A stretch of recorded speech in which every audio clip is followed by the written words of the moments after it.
Hey guys, welcome to another episode of the Whiskey Noobs podcast. It is so hard to believe that we've made 30 of these things so far.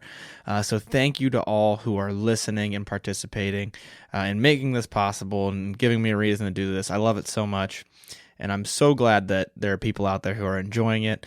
A lot of you have been reaching out to me on social media lately, and I love it. I love the participation. I respond to everybody as quickly as I can, and it's a lot of fun, and I'm really enjoying it, and I'm so glad that you guys are too. With that, this is Q&A episode 3.0. It's our third Q&A episode. We have the most questions on this episode out of any so far, so I'm going to have to get into them pretty quickly, but any Q&A episode, I always like to say thank you so much to everybody who submitted a question. I love these questions, and if you were wondering if I was going to answer your question or not, now I will answer it for you in this episode. I want to mention that because sometimes the Q&A episodes are a little bit delayed because not only do I need to accumulate the questions and then record an episode to answer them, I also then need to release that episode, and I usually record at least a week and a half, 2 weeks in advance before I post the episode because I need time to edit it and prepare it and make sure everything sounds good. But thank you to everybody who submitted questions, as always, and you can submit questions on my Instagram.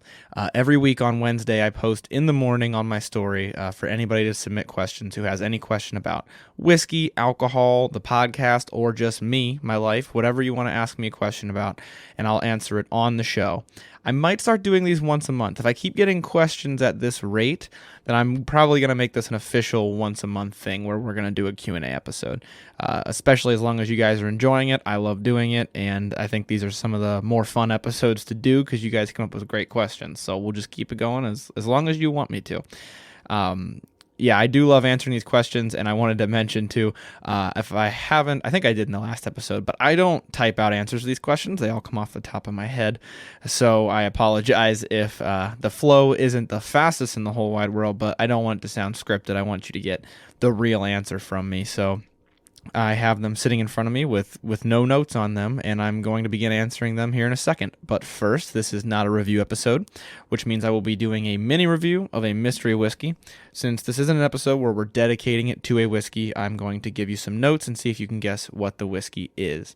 I will forewarn you a little bit, though. This mystery whiskey is a little bit different, and you will know why it is different before I ask you to guess at the very end. So you'll know why, but this is different than a normal mystery whiskey. That's all I have to say. One of you listening right now might know why. On the nose, I have an incredibly unique nose. I can't even mention that enough. This is so unique. It actually, to me, and I just ate kind of a funky dinner. I had grilled chicken on a salad with blue cheese. So blue cheese, it's kind of a strong flavor. Maybe it's making my palate a little different. This, weirdly enough, smells like a jelly donut to me. That's what this smells like to me. It's got like a raspberry smell, and then it's also got the glaze, like the smell of the glaze of a donut. On the palate, I'm getting a lot of fruit, more distinct than I get from a lot of whiskeys. Very sweet. It has a little bit of that bitterness that you would expect from some whiskeys, maybe barley-based whiskeys. Just a little bit. And it's not like the harsh bitterness that you get that's like, oh my gosh, this is too much. But it's just like a little tinge of that bitterness where I actually don't know for sure, but I'm going to assume there's some barley in the mash of this whiskey.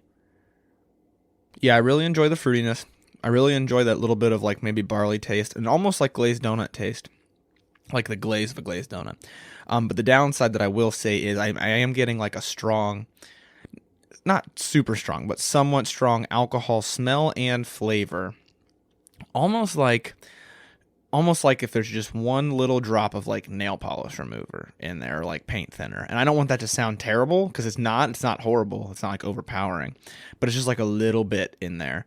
To give it a weird kind of an alcohol taste to it. But the base notes are fantastic. I'm really enjoying them. There's definitely some spices in there. Once again, I'm not going to get super in depth, but that's my first impression of this whiskey. Now, to get into some of these questions, we have a lot, so I got to move kind of fast this episode. First question, I would love to hear a review on Brothers Bond Bourbon. I forgot to mention that these don't have to be in the form of a question. You can just make like a statement, like you should do this, like this person did. Brothers Bond Bourbon. I absolutely want to try Brothers Bond Bourbon, and I mentioned how I don't look things up for this, but I might need to look up how much it costs. I don't know how expensive it is.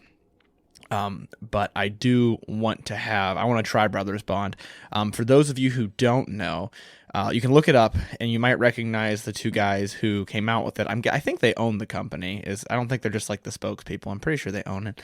It's the brothers, not real brothers in real life, but the brothers from Vampire Diaries, the TV show. Full admittance right now. Is admittance a word?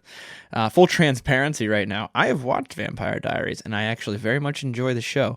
And Zack, I'm going to out him right now. Zack, who is always on the show, he loves Vampire Diaries too. He's watching it right now, if he hasn't finished it already. I don't think he's finished it yet. Last time he messaged me, he was like halfway through, but he was moving fast. So yeah, those two brothers, the actors, actually came out with their own bourbon company, and it's called Brothers Bond Bourbon. It's let me look it up real quick because I want to know how much it costs. Okay, I'm looking up on OHLQ. I've mentioned before that I use this website for anywhere in Ohio that sells liquor and is registered to this website. You can find how much it costs. Brothers Bond Bourbon is only $40. $40. I thought it was going to be way more expensive because usually with, whiskeys that are made by celebrities, Zack talks about this a lot, they're really expensive. And they do have it near me. Okay, so it's somewhat near me, and it's $40. So I promise you, to whoever asked this, you will get a review of Brothers Bond Bourbon. I've not had it before. I do not have an opinion on it yet, but I'm excited to try it because it can go one of two ways. It could be overhyped because they're actors, and that's why it's overhyped. Or it could be really good because they're actors and they put all this money into it. Sometimes they rely on the fact that they're actors to sell it, and so it's not good. But sometimes, famous people have all this money so they can put it into making like a really good one. So we'll see. At the $40 price point, I'm excited to see how it tastes. So that's kind of a half answer. I looked it up to find the price of it, obviously, and now I found that their names from Vampire Diaries are Ian Somerhalder and Paul Wesley. I knew Ian's name because my wife is obsessed with him, but I did not know Paul Wesley's name.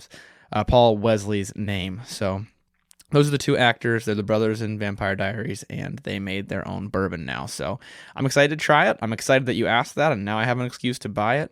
Sorry that I don't have a review for you right now on it, but there will be one coming for sure. Okay, so moving right along here. How good are whiskey stones? It depends, is the answer to that question. So first of all, for people who don't know what whiskey stones are, if you haven't heard of them, whiskey stones are these stones that are cubes, and you put them in the freezer, and they get cold like ice would, and then you put them in your whiskey, and they cool your whiskey down without watering it down. So how good are whiskey stones? It totally depends. It depends because it depends on what experience you want. For example, a lot of the times I drink my whiskey neat because that's what I prefer. I prefer that experience that neat whiskey gives me. But I do drink my whiskey on ice sometimes as well. Now, there are a lot of people who will trash whiskey stones, and the reasoning for that, by the time this comes out, I've probably already posted the TikTok that I'm going to make about putting whiskey on ice. And the reason for that, the people might trash whiskey stones are they get your whiskey cold, but they don't add any water to it. And some people argue that the water from the ice activates the whiskey, just like the Wild Turkey episode that we did a couple weeks ago with Zack. And I've mentioned before that the water may or may not activate the whiskey or activate chemicals in the whiskey that you need to taste the whiskey properly. I think some of that is overblown, and some of it's true. It changes the way that your whiskey tastes sometimes. But I prefer to have my whiskey not activated most of the time, and I try it both ways for sure. But my answer to the whiskey stones are when your whiskey gets colder, a lot of people you'll see keep their whiskey in the freezer sometimes, and that's because they say it makes it smoother. Usually when it's colder, it does give it the feel in your mouth like it's smoother, like it's not as harsh to drink. So if you're just trying to smooth it out a little bit, you can absolutely use whiskey stones, and I think you'll lose a little bit of the flavor. I've only used them a couple times, but when whiskey gets a little bit colder, you lose a little bit of the flavor.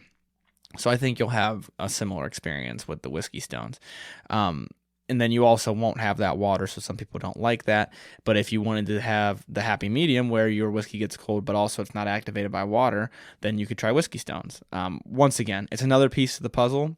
Like I always say, you're looking at one piece of the puzzle every time you have a glass of whiskey. So try it with the whiskey stones, try it without them, try it with ice, try it with water, try it all of the ways. But if you're asking me if you should buy some, I think absolutely, unless it's like really going to break the budget for you. But I don't think they're very expensive. If I think you should buy some, I'd say totally. You should have some. Every avid whiskey drinker should have stones. They should have ice. They should have Glencairns, and they should have lowball glasses if they want to try it all of those ways. But I always recommend trying it all of the ways. So that's my opinion on that. But I have used them, and I do like them to an extent. Like I said, for their purpose, I enjoy them. Okay, I'm going to take another sip of this here whiskey before the next question. That flavor that was raspberry might be more of like watermelon.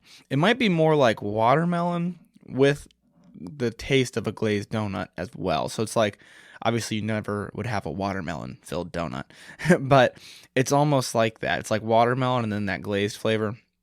And right there, the last smell that I took with a little bit of that, a little bit of the fumes and a little bit of that alcohol smell that I said it has almost gave it like a new carpet smell, which was weird. But once again, my palate could be a little bit off. But that is your hint on this whiskey. And why is this whiskey different from other whiskeys? This whiskey is different because it is not from the past 2 months' email list. I had a question come through, and this person asked, what are your thoughts on Pendleton whiskey? So if you asked that question, thank you, because you struck me into buying it. I couldn't buy both Pendleton and Brothers Bond just for this episode, so I had to pick one, and I was at a store that had Pendleton, so that's just what I grabbed. I'm not going to give the full bio on it right now because Pendleton will be in its own episode as well, but it is a Canadian whiskey, and I'm very much enjoying it right now. So my thoughts on it was very inexpensive. If I recall, it was the low 20s, maybe $26, maybe mid 20s. But it wasn't very expensive at all, and I'm very much enjoying it for the price. I'll give it that without a doubt. It's under $30, and it tastes like one of the better whiskeys that I've had under $30. So those are my immediate thoughts on Pendleton whiskey, and that is the whiskey that I am reviewing for this mystery whiskey. So no mystery whiskey this episode, because I wanted to give my thoughts on Pendleton. So, yeah, very enjoyable for the price. Now, moving down through this list, we're just cruising along. The best whiskeys when you're balling on a budget. This is a good question, right? You're probably wondering, like, a lot of people want to know the best whiskeys, but a lot of people, especially closer to our age in their lower 20s, they want to know, like, what's the best whiskey I can get at a good price? There are a lot, and there are a lot of whiskeys. I always recommend getting one of these whiskeys that are at a good price if you're getting into it, because you don't want to just blow it on an expensive whiskey and then not like it, you know? So the first whiskey ever reviewed on this show, Rebel Yell, which is now considered just Rebel Bourbon, that is one of my favorite budget whiskeys because it is so inexpensive and pretty good neat. I don't want to say it's like amazing. It's not going to compare to pretty much anything else we've had on this show because it is so cheap. It's like $16 near me. But it's very inexpensive and it's pretty good. It's called Rebel Bourbon once again. I believe it's a wheated bourbon. It's right behind me. Let me look. Yes, it's a wheated bourbon, and it's pretty good. So that'll give you the taste of a wheated bourbon to see if that's what you like. Now, on the other end of that spectrum, you have high rye bourbons, and that's the next one I'm going to recommend, actually, is Wild Turkey 101. We just had an episode with Wild Turkey on it, and it is the other end where you have wheated bourbons and you have high rye bourbons, and those are like the opposite of each other. So I would recommend trying Wild Turkey 101 maybe if you think you're going to like the rye flavor. It's a little bit spicier of a flavor, but it brings a little bit more punch, but also a little bit more flavor with that punch. So it depends on what you're going for. And then leaving the bourbon realm and going into Scotch, a couple of the lower-ish shelf Scotches that I've had and enjoyed are Glenmorangie 10-year, Glenmorangie, depending on how you pronounce it, 10-year Scotch. It's a single malt Scotch. It's from the Highlands, I believe. Highland region. And then I like Monkey Shoulder, which is a blended Scotch. So you have single malt and this is blended. And it is Speyside is the region for Monkey Shoulder. And then Johnny Walker, I want to recommend. A lot of people think it's overrated, and I think it might be overhyped without a doubt. But Johnny Walker does have a kind of unique flavor for Scotch. It has a little bit of that peated flavor almost to it. So if you want to try a lower shelf Johnny Walker, I think red is the lowest shelf for Johnny Walker. Maybe don't try red. Maybe try black. I don't know. But I think that's a decent entry level Scotch to just try it and see if it's what you like. You're for sure going to be able to tell it's different from bourbon, so it'll at least give you an idea of what genre you like. And then going over to Irish whiskey, one of my favorite low shelf Irish whiskeys is Tullamore Dew. I think it's really easy to drink for the price. I want to say that's low 20s as well. All of those scotches I mentioned are low 30s, I think. I don't know if I've even bought a scotch in the low 20s. Scotches tend to be a little bit more expensive. I'm sure I have, and it's just not coming to my brain right now. But Tullamore Dew, a relatively inexpensive Irish whiskey. And then, of course, you've got Jameson. I think for the price, Tullamore Dew is probably better for the cost of it. But then if you get to Jameson, I always mess this up. Jameson Black Barrel, not double black, because Johnny Walker has a double black. Jameson Black Barrel is a little bit more expensive than normal Jameson. So it's not as much balling on a budget, but that's an excellent Irish whiskey as well. From Jameson, of course. There are a lot of excellent Irish whiskeys. But balling on a budget, I would say Tullamore Dew. And then, of course, the only Japanese whiskey that I have had on the show, Suntory Whiskey Toki. I really enjoy that if you want to try Japanese. And it was one of the less expensive ones near me. And finally, you've got Canadian. We've had Crown Royal on the show, which is solid, but, not a whole lot of flavor. Not like this Pendleton. So I'd actually recommend you try this Pendleton for Canadian whiskeys over the Crown Royal. So those are my recommendations. I try to give one from every genre, at least. Obviously, I know a bit more about bourbon because that's what a lot of people from America drink and what they want to hear about. So I drink a lot of bourbon. Oh, another bourbon I didn't mention, I think it's about the same price as Wild Turkey, is Bulleit from the last episode. I mentioned how that's not expensive, not cheap, but not bad at all. It's very solid. But yeah, those are my recommendations for balling on a budget. Hopefully one of those ones in there you will enjoy. There's another one that I left out, but it's because I know for sure I'm going to answer it for a different question. So those are my recommendations for balling on a budget whiskeys. This next question was my best ideas for whiskey and cigar pairings. There are a lot of ways I could go with this question, so I'm going to try to give general guidelines instead of like specific pairings. Because specific pairings are so specific. Like, I might like a whiskey that you hate, and I might like a cigar that you hate, but so the odds of me liking a whiskey and cigar pairing that you hate just increase like exponentially. But I'd rather give some guidelines. Pairing cigars with whiskey is an incredibly age-old practice. I love it. They go together so well. Fun fact, that's actually how I got into drinking whiskey. Was I was into cigars when I turned 18, because when I was 18 you could buy cigars at 18. Now it's 21. I got into smoking cigars, and I started then when I was 21 drinking whiskey with the cigars. And so then I was like, oh, this whiskey's pretty good. And that's how I got into whiskey, which I'm actually more into than cigars now. So whiskey and cigar pairings. How do you want to do that, right? Like, what's a good idea of how to even get started so you have a good experience? The basics go like this. You typically want, and what I typically shoot for, is a cigar that has a couple flavors similar to the flavor of the whiskey. It's similar in some ways, but different in other ways. And then you can take that and go to both ends of the spectrum. So then you could try a whiskey that is very similar to the cigar. And what I mean is, like, maybe you've got like a light and airy whiskey, like the Tullamore Dew I just mentioned, right? So that's light, it's sweet, it's not overwhelming. And then with that, you can have a light, sweet cigar. Off the top of my head, like Brick House Double Connecticut is extremely light, an extremely light cigar, also easy on a budget. Or like your Camacho Connecticut, mostly a Connecticut is where I'm headed, with like a really light whiskey. Or you can have a very strong whiskey that's really going to get you with a very strong cigar. So here you got like Esteban Carrera's Mr. Brownstone. That's one that I used to like, that's very strong. You got to be in the mood for like a strong cigar. I'm pretty sure CAO Flathead or Fathead, I don't know. I think it's Flathead. I don't remember for sure, but it's, Flathead, because I think the end of it is like flattened. I don't know for sure. That's another one that's like pretty strong. So you can go that route. And then if you've had both of them and you know what the whiskey kind of tastes like, you know what the cigar kind of tastes like, you can pair up notes. Because there's a lot of notes that translate between the two hobbies, right? You've got vanilla, cinnamon, kind of like those fall, like grassy notes sometimes. A good one for the grassy notes is Atabay. That's one that has like a good, like almost grassy note to it, in my opinion. You got notes of cocoa in select whiskeys, not very often, but you've got notes of cocoa in a lot of cigars. And then those bitter notes you can pair up too, like the leather or like the really dark chocolate that has kind of a bitterness to it. So you can go that way and get two very similar ones, or you can go the other way and get two that are like pretty different. That way it's kind of like you go to one and you get this experience, and then you go to the other and you get that experience, and they kind of play on each other. Typically it's best to have, in my opinion, a couple of notes that relate and then a couple that don't. But one of the biggest rules of thumb that I give, and I had somebody ask me this through my DMs, and I told them this as well. I said, you want to decide which experience you want to go for a lot of the time.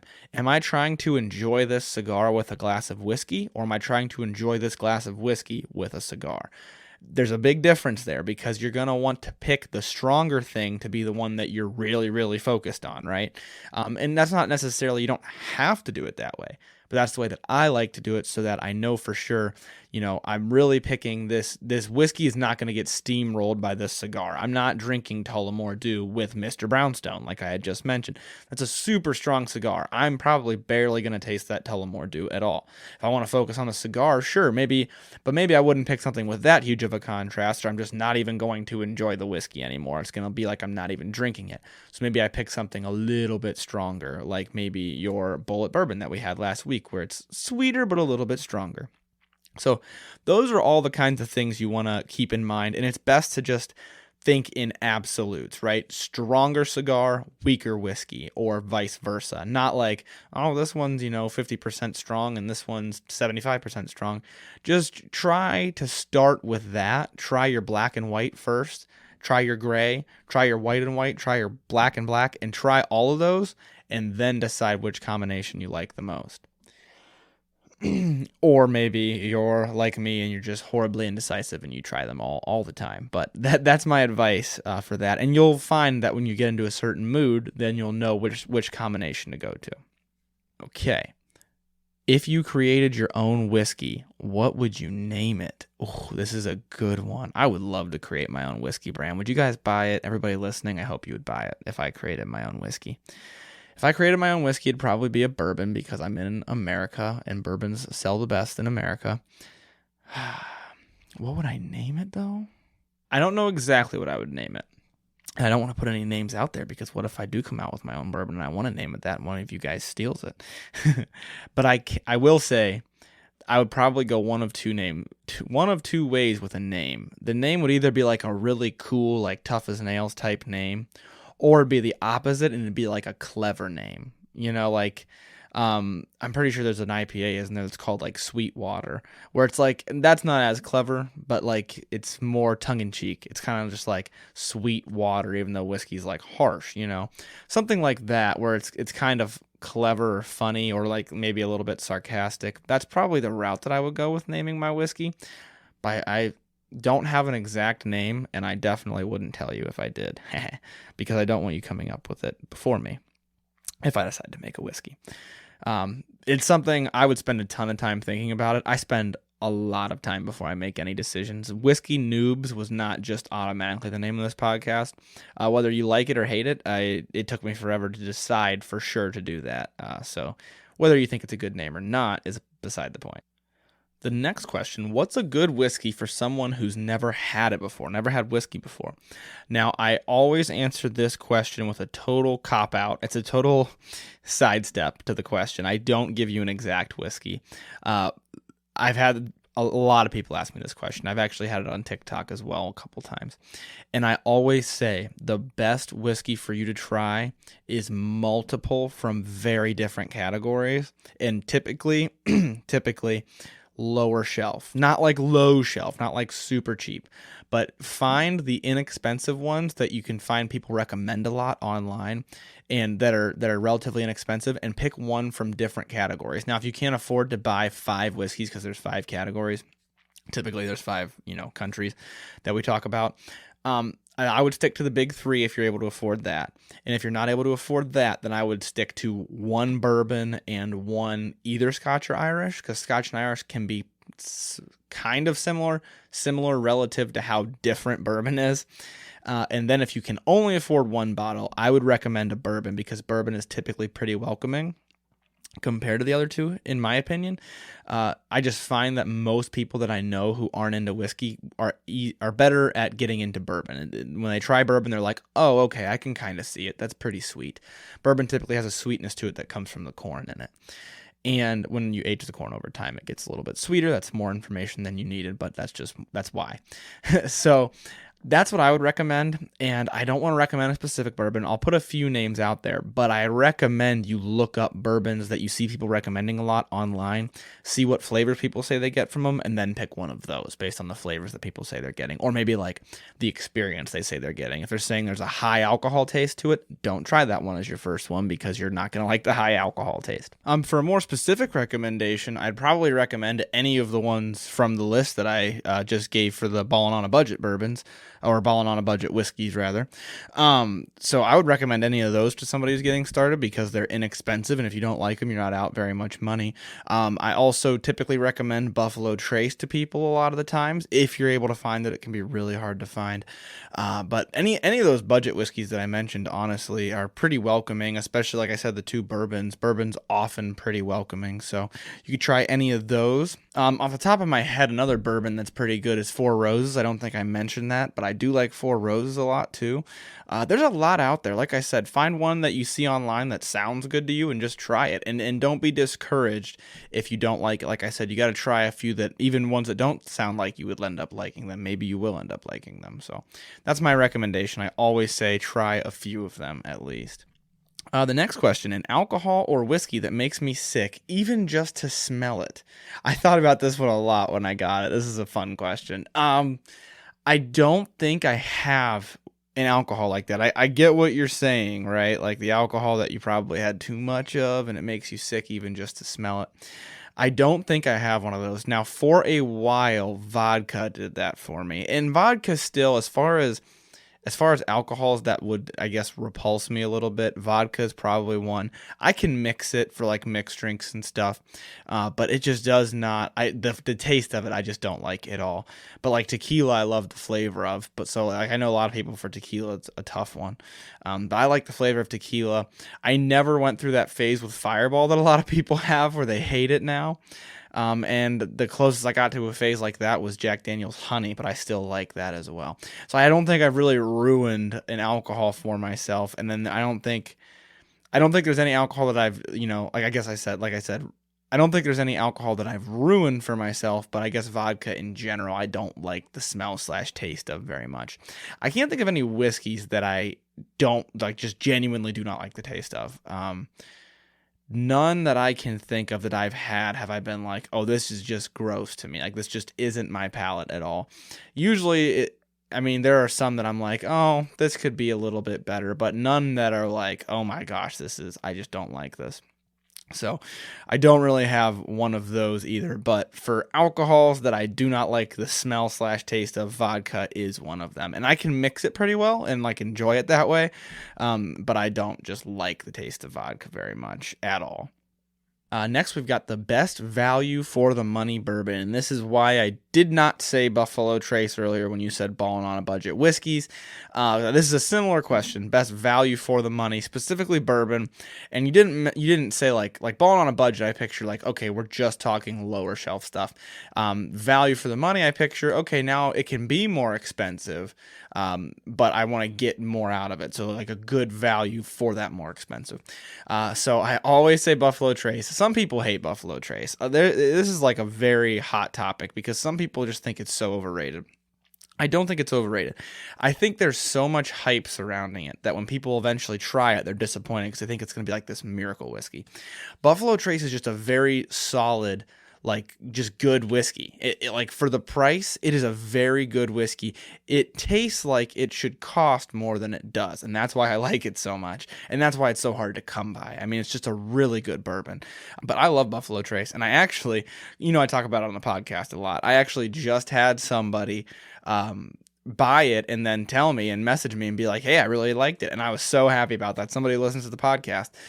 So if you're listening right now, that just made my day to see that you enjoyed it and that you're liking the podcast. As I said, whenever people message me about the podcast, I love to hear your guys' feedback and that you enjoy it. But they don't take my word for it. Take this listener's word for it, because they very much enjoyed Buffalo Trace. And that's if you're able to find it. So I don't like to just go on that one because it can be hard to find. Now, one that you can typically find, and you said value for the money, so I'm not just talking about cheap now. So a little bit more expensive. I love the Four Roses single barrel. I think for the price, that is a very good whiskey. Now, it's more expensive. It's like $50, I think. But it's a very good whiskey for the price as well. But yeah, I mean, as far as whiskeys that are a good value, or bourbons specifically that are a good value for the price, I would say definitely Buffalo Trace, and then also that Four Roses single barrel, just off the top of my head, especially. It's right next to me on my shelf right now. But I think those are both really good whiskeys for the price. I'm going to turn around and see what other bourbons I've got. Okay, here's another one. So I always do say Bullet as well, is a solid bourbon for the price. Another one, if you're able to find it, it can be rare too, is Angel's Envy. That is very much one of my higher ranking whiskeys. It's not technically a bourbon because it's aged in used wine barrels, and bourbons have to be aged in brand new barrels. But it's a bourbon that is then aged in wine barrels, and it is delicious. You can kind of taste that wine flavor, specifically port wine barrels. And so you can taste that, and it's very good as well. So that would be my other recommendation, just from looking at my shelf really quickly. Hopefully that gives you something to go based off of. Angel's Envy is another one that's kind of expensive, but really worth the money. I think it's also $50 or $60. And then last but certainly not least, when are you going to make Zack a full-time co-host?